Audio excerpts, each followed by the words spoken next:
मनीष गर्ग। खबर नई दिल्ली।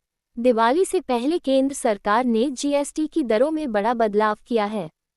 22 सितंबर से नई दरें लागू होने वाली हैं, जिसके बाद कई चीजें सस्ती होने वाली हैं। आम आदमी पर भी इसका सीधा असर पड़ेगा। अब केंद्रीय कृषि मंत्री शिवराज सिंह चौहान ने बताया कि जीएसटी दरों में कटौती होने से किसानों को भी काफी फायदा होने वाला है। किसानों को ट्रैक्टर, हार्वेस्टर समेत कई कृषि उपकरणों पर बड़ी बचत होगी। वहीं जैव कीटनाशक और सूक्ष्म पोषक तत्वों पर लाभ होगा। ट्रैक्टर खरीदने पर 65,000 की होगी बचत। केंद्रीय कृषि मंत्री शिवराज सिंह चौहान ने मीडिया से चर्चा करते हुए बताया कि कृषि उपकरणों में जीएसटी घटाकर 5% की दी गई है, जो किसानों के लिए वरदान साबित होगी। किसान अगर ट्रैक्टर खरीदेगा तो उसे 65,000 रुपये की बचत होगी। इसके अलावा हार्वेस्टर और अन्य उपकरणों पर अलग अलग छूट मिलेगी। दूध और पनीर पर कोई जीएसटी नहीं।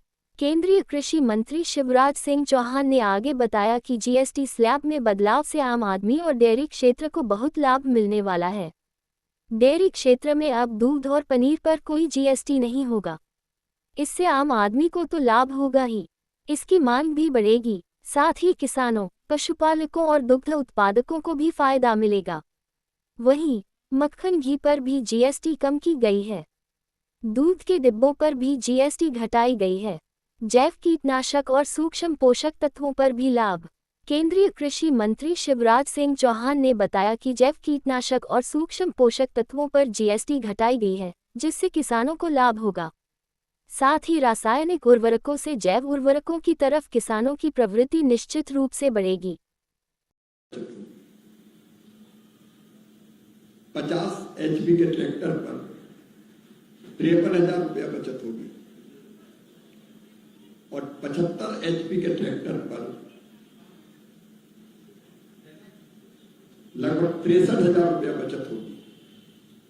तो ट्रैक्टर पर ही अगर आप बचत देखें तो 25,000 से लेके 63,000 रुपए तक की बचत किसानों को होगी। पावर टिलर, ये अनुमानित कीमत बता रहा हूं, थोड़ा इधर उधर हो सकता है। अनुमानित जो उनकी कीमत, अलग अलग कंपनी के रेट्स कुछ अलग अलग होते हैं, लेकिन मोटे तौर पर पावर टिलर 13 HP का लगभग 1,69,643 रुपए के आसपास आता है। अलग अलग कंपनी की कीमत थोड़ी वेरिएशन होता है। उस पर 11,875 रुपए की लगभग बचत होगी। धान के रोपण का जो यंत्र होता है उसमें 15,400 रुपए की बचत होगी। 2,20,000 रुपए का आता है। बहुफसली थ्रेसर, जिससे थ्रेसिंग का काम करते हैं, अलग अलग फसलें निकालते हैं थ्रेसिंग करके, उस पर लगभग 14,000 रुपए की बचत थ्रेसर पर होगी। पावर वीडर जो घास निकालता है और जमीन तैयार करता है, 7.5 HP का, इस पे 78,000 रुपए के आसपास आता है। इस पे 5,495 रुपए की बचत होगी। फिर seed cum fertiliser drill 11 ton, ये 1.5 लाख रुपए का आता है। इस पे लगभग 10,500 रुपए की बचत होगी।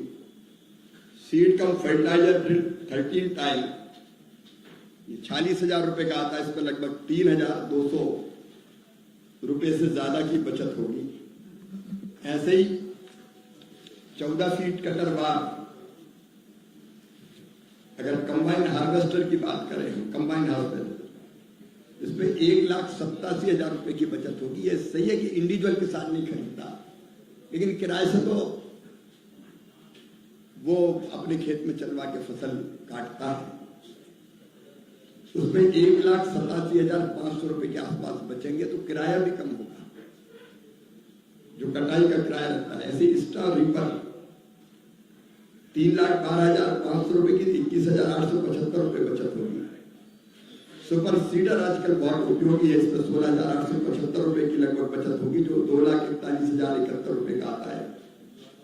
वैसे हैप्पी सीडर 10 टाइम का 1,51,000 के आसपास आता है। 10,600 के आसपास रुपए की बचत होगी। मल्चर जो पराली को काट के ऊपर छोड़ता है 1,65,000 रुपए के आसपास आता है। इसमें लगभग 11,500 रुपए की बचत होगी। आजकल न्यूमेटिक प्लांटर की बहुत जरूरत है ताकि बीज एक समान दूरी पर डाले जा सके, कम ज्यादा ना हो, बराबर डले। तो ये भी 4,68,700 के आसपास रुपए का आता है। इस पर 32,800 रुपए के आसपास की बचत होगी। ऐसे ही अलग अलग चीजों के दाम हमने निकाले, क्योंकि एकदम 12 से 5% का क्या फायदा होगा वो एकदम समझ में नहीं आता। लेकिन ये जो बचत है एवरेज किसान की, वो मैंने बताने का प्रयत्न किया है। हमारे जो किराए पर हमारे अनेकों सेंटर हैं जो किराए पर मशीनें देते हैं, इसके कारण उनका किराया भी कम होगा। देखो हमारे यहाँ मैंने कहा लैंड होल्डिंग कम है, इसलिए इंडिविजुअल किसान महंगी मशीनें नहीं खरीद सकता, और मैकेनाइजेशन के बिना, टेक्नोलॉजी का इस्तेमाल किए बिना उत्पादन ज्यादा बढ़ नहीं सकता। इसलिए मैकेनाइजेशन और टेक्नोलॉजी दोनों जरूरी है। इसका लाभ हमारे छोटे किसान, मझोले किसान, उनको भी मिलेगा और निश्चित तौर पर उनका प्रॉफिट बढ़ेगा। वैसे ही जैसे आपने देखा दूध, डेयरी क्षेत्र अगर आप देखेंगे तो डेयरी क्षेत्र में दूध और पनीर पर अब कोई जीएसटी नहीं होगा। इससे आम आदमी को तो लाभ हो गई, इसकी मांग भी बढ़ेगी, और दूध खरीद के डेयरी उत्पाद तैयार करने वाले वो भी लाभ में रहेंगे, और किसानों को भी सीधा सीधा, जो दुग्ध उत्पादक पशुपालक हैं, उनको सीधा फायदा होगा। मक्खन, घी, इन पर भी जीएसटी कम की गई है, तो निश्चित तौर पर ये स्वदेशी उत्पाद ज्यादा बिकना प्रारंभ होंगे। दूध के डिब्बों पर भी जीएसटी घटाई गई है, उसका लाभ भी डेयरी क्षेत्र को मिलेगा, और डेयरी क्षेत्र अगर आगे बढ़ेगा तो सीधे किसान और पशुपालक आगे बढ़ेंगे। वैसे जीव कीटनाशक और सूक्ष्म पोषक तत्वों पर 12 जीव कीटनाशक और कई सूक्ष्म पोषक तत्व है, माइक्रोन्यूट्रिएंट, उन पर भी जीएसटी घटाई गई है। इससे प्राकृतिक खेती और जैविक खेती को, क्योंकि जैविक जो इनपुट्स है उनकी कीमत कम होगी तो उसमें लाभ होगा, और रासायनिक उर्वरकों से जैव उर्वरकों की तरफ किसान के बढ़ने की प्रवृत्ति निश्चित तौर पर बढ़ेगी। फर्टिलाइजर पर भी जो ammonia, sulphuric acid, nitric acid, इन पर भी 18% से घटा के जीएसटी 5% की गई है। ये कच्चा माल है जो उर्वरक तैयार करता है, इससे भी निश्चित तौर पर इनकी कीमतें कम होगी तो किसान को उसका भी लाभ होगा। केवल इतने ही नहीं, फल और सब्जियां अब जरूरी हो गया कि इनकी वैल्यू एडिशन करें, प्रोसेसिंग करें। इस प्रोसेसिंग पर भी तैयार संरक्षित सब्जियां, फल, मेवे, इन पर भी जीएसटी घटाई गई है, जिसका लाभ सीधे सीधे किसान को मिलेगा। वैसे कोल्ड स्टोरेज, फूड प्रोसेसिंग, उसको भी इसका निश्चित तौर पर लाभ मिलेगा। ऐसे ही हमारे मछली जो उत्पादक किसान है, देश के बड़े हिस्से में मछली पालन का काम होता है। केवल समुद्रों में नहीं, अब तो खेतों में भी तालाब बना के व्यापक पैमाने पर मछली पालन का काम किया जा रहा है। तो इस पर भी जो तैयार या संरक्षित मछली पर भी कर की दर कम की गई है, उससे भी देश भर के जो मछली पालन के काम में किसान लगे हैं उनको लाभ होगा। वैसे प्राकृतिक शहद पर भी जीएसटी कम होगा, तो शहद उत्पादक किसान, उनको सीधा सीधा इसका लाभ मिलेगा। एक और किसानों का लाभ है, ऊर्जा आधारित उपकरणों पर जीएसटी कम की गई है, 12 से घटा के 5%। इससे सस्ते सौर ऊर्जा आधारित उपकरण वो और सस्ते होंगे, क्योंकि किसान ऊर्जा दाता भी बने, इसका प्रयत्न भी चल रहा है सौर ऊर्जा के आधार पर, तो उनको भी इसका लाभ मिलेगा। वैसे ड्रिप इरिगेशन वगैरह उस पर भी जीएसटी कम की गई है।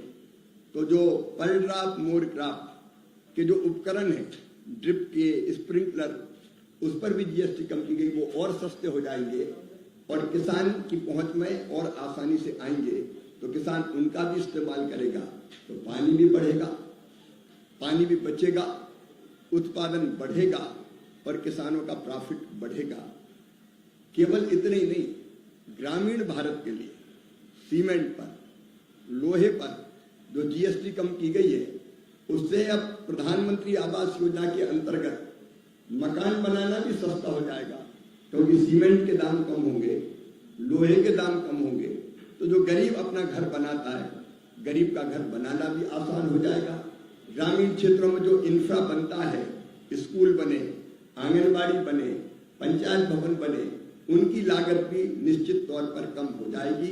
और सबसे बड़ा फायदा तो अर्थव्यवस्था को ये होगा कि आज देश जिन चुनौतियों का सामना कर रहा है, हमारी अर्थव्यवस्था को और हमको मजबूत करना है, और इसलिए ये जो दाम कम होंगे उससे निश्चित तौर पर मांग बढ़ेगी। मांग बढ़ेगी तो बाजार में ज्यादा पैसा और आएगा, उससे हमारी अर्थव्यवस्था भी निश्चित तौर पर मजबूत होगी। और इसलिए इन कदमों के लिए, जिसने ग्रामीण भारत की तस्वीर बदली है और जो खेती और किसान की जिंदगी, खेती की तस्वीर बदलेंगे और किसान की तकदीर बदलेंगे, इन फैसलों के लिए मैं प्रधानमंत्री श्रीमान नरेंद्र मोदी जी को हृदय से बहुत बहुत धन्यवाद देता हूं। हमारी प्राकृतिक खेती, जैविक खेती को भी बल मिलेगा और विशेषकर इंटीग्रेटेड फार्मिंग की तरफ जो हम देश को ले जाना चाहते हैं कि एक केवल फल, सब्जी, अनाज की खेती नहीं, उसके साथ बाकी कामों में भी किसान लगे, उसको भी बल मिलेगा। इस क्रांतिकारी सुधार के लिए प्रधानमंत्री जी को बहुत बहुत धन्यवाद, वित्त मंत्री जी का आभार। चौहान साहब, ये रिफॉर्म्स किए हैं, लेकिन इसका कंप्लायंस सही से हो और बेनिफिट नीचे तक पहुंचे, इसके लिए क्या बंदोबस्त किए हैं? सरकार उस पर ध्यान देगी, राज्य सरकारें भी ध्यान देगी, नीचे तक लाभ पहुंचे। मैं तो केवल एक शुभ समाचार आपको देना चाहता हूं कि कई ट्रैक्टर कंपनियों ने अभी से रेट कम कर दिए और विज्ञापन करना शुरू कर दिया कि अब हमारा ट्रैक्टर इतने रुपए में मिलेगा, तो उसका परिणाम देखने में आने लगा है। इसमें जो केंद्र से जो राज्य सरकारों को जो राशि मिलती है जीएसटी, उसको डिवोल्यूशन बोलते हैं सर, उसमें क्या कोई कमी आएगी? क्योंकि मेरे हिसाब से कोई कमी नहीं आएगी, मांग बढ़ेगी निश्चित तौर पर। अंदाज ये है कि इंडिविजुअल हमारे भाई बहनों को फायदा होगा, लेकिन सामूहिक रूप से अगर बाजार में मांग बढ़ती है, खरीदी ज्यादा होती है, तो मुझे लगता है कि उस पर भी कोई अंतर नहीं पड़ेगा। तो उसमें साल 2 साल लग जाएंगे, देश जब आगे बढ़ता है तो साल 6 महीने तो लगते ही हैं, लेकिन मुझे नहीं लगता कि कोई अर्थव्यवस्था पर विपरीत असर पड़ेगा। मेरा विश्वास है कि अर्थव्यवस्था और मजबूत होगी। ट्रैक्टर कंपनियां पिछले 5 साल में तुम देखें, साल में 4-5 बार रेट बढ़ाती है, तो कैसे गवर्नमेंट उस पर कंट्रोल करेगी कि जीएसटी का मार उनको इतना पड़ेगा? नहीं, यह सुनिश्चित किया जाएगा कि जीएसटी जो घटाई गई है उसका लाभ सीधे सीधे किसानों को मिले, कृषि उपकरण खरीदने वालों को मिले, वो सुनिश्चित करेंगे। सर, आपको जो जीएसटी जो इक्विपमेंट से कम हो गया, आपको लगता है कि अब एग्रीकल्चर प्रोडक्शन काफी बढ़ जाएगा? मैंने पहले ही कहा कि उत्पादन बढ़ाना है और लागत घटाना है, उसके लिए मैकेनाइजेशन जरूरी है।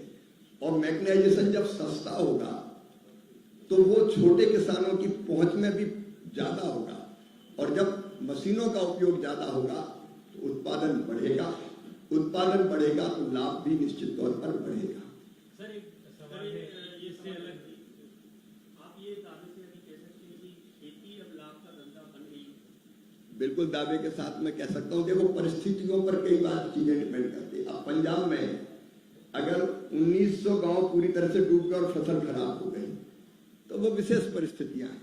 हिमाचल में भारी वर्षा के कारण, जम्मू कश्मीर में या उत्तराखंड में भारी वर्षा के कारण फसल तबाह हो गई, तो ये स्थिति अपवाद है, लेकिन सामान्य परिस्थितियां रहती है और ठीक से उपज सामान्य परिस्थितियों में आती है तो निश्चित तौर पर लाभ बढ़ा है। एक सवाल है कि किसानों के से जुड़ा हुआ कि जो फसल बीमा को लेकर के कुछ शिकायतें आ रही हैं, कई जगहों पर किसानों को प्रीमियम से भी कम नुकसान का भुगतान हो रहा है, क्या इसको लेकर के सरकार कुछ विचार कर रही है? हमने कई सुधार किए प्रधानमंत्री फसल बीमा योजना में। जैसे पहले फसल की इकाई केवल ब्लॉक होती थी, तहसील होती थी, मतलब एक किसान का, एक गांव के किसान का नुकसान हो जाएगा तो बीमा कंपनियां भरपाई नहीं करती थी। अब हमने स्थानीय आपदा मान के एक किसान का भी नुकसान हो तो उसके भरपाई करने का प्रावधान उसमें स्थानीय आपदा के रूप में किया है। हमने ये भी तय किया है कि हम सैटेलाइट बेस्ड रिमोट सेंसिंग के जरिए नुकसान का आकलन करेंगे। पहले केवल हाथ से कटाई के आधार पर होता था तो फेयर नहीं होता था, कई तरह की शिकायत आती थी। तो टेक्नोलॉजी बेस्ड करने की हमने कोशिश की है। हमने ये सुधार भी किया है कि दावा बनने के बाद, क्लेम के बाद 21 दिन के अंदर कंपनियों ने अगर पैसा नहीं दिया किसान को तो 12% की दर से उनके ऊपर ब्याज लगेगा और राज्य सरकार भी अपना हिस्सा नहीं देगी तो उसको भी ब्याज देना पड़ेगा।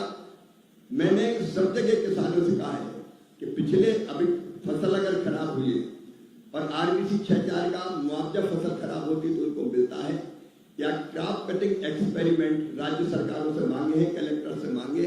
जहां भी ये चीज पाई जाएगी, जहां किसानों को नहीं मिला है वहां कंपनियों के साथ बात करके दिलाएंगे। सर यूरिया और DAP की जो कमी आ रही है और उसको लेकर सर जो कालाबाजारी कुछ लोग करने लगे थे उसके ऊपर कोई सर एक्शन लेंगे? मैंने सारे मुख्यमंत्रियों को कहा है, कृषि मंत्रियों को अपील की है 2 चीजों की।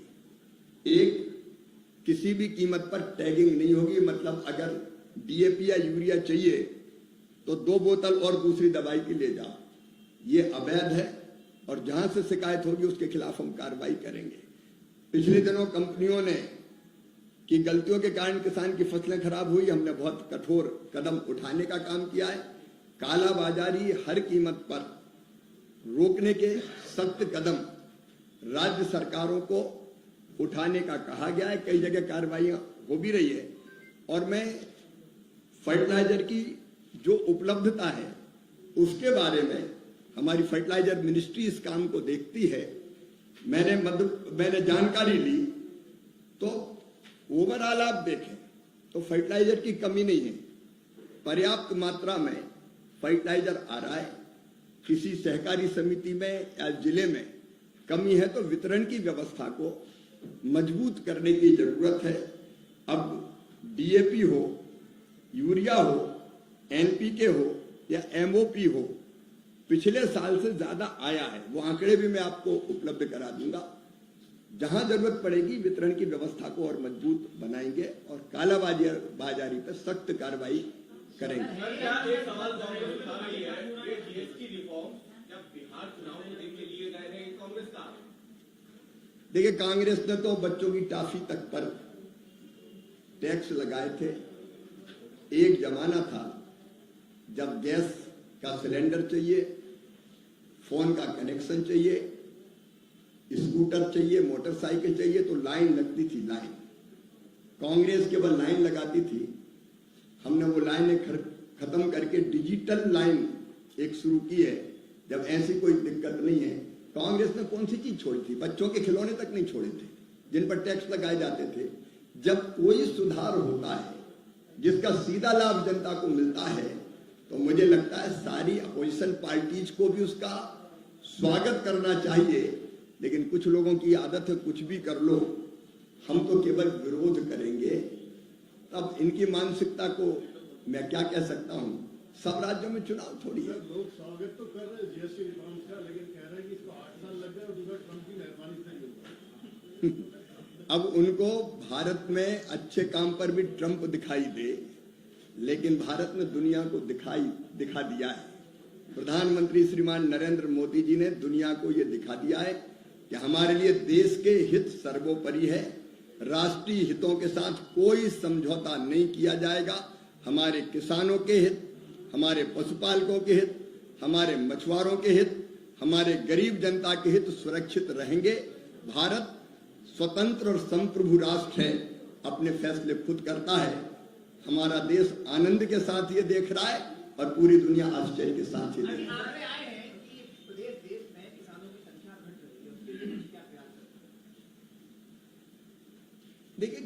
संख्या में कोई बहुत अंतर नहीं आया है, लेकिन अगर खेती के अलावा दूसरे काम में भी कुछ लोग जाएं, अब किसान के 2 बेटे हैं, जोत के आकार छोटे हैं, तो अगर एक बेटा दूसरा काम करता है तो हमको जनसंख्या के बोझ को थोड़ा खेती से कम होता है, तो मैं मानता हूं कि ये बुरी बात नहीं है। बाकी कामों की तरफ भी बढ़ना पड़ेगा, लेकिन ओवरऑल अगर आप देखें तो कोई ऐसी संख्या में कमी नहीं आएगी। सर कोई भारत अमेरिका संबंध बेहतर बने, इसके लिए कृषि आयात शुल्क में थोड़ा बहुत समझौता हो सकता है। जो प्रधानमंत्री जी कह चुके हैं, कोई भी समझौता किसानों की कीमत पर नहीं होगा। उनके हृदय, उनके जो हित हैं वो सुरक्षित रहेंगे। बहुत बहुत धन्यवाद। आइए गणेश जी की पूजा करते हैं। अब बहुत बहुत धन्यवाद।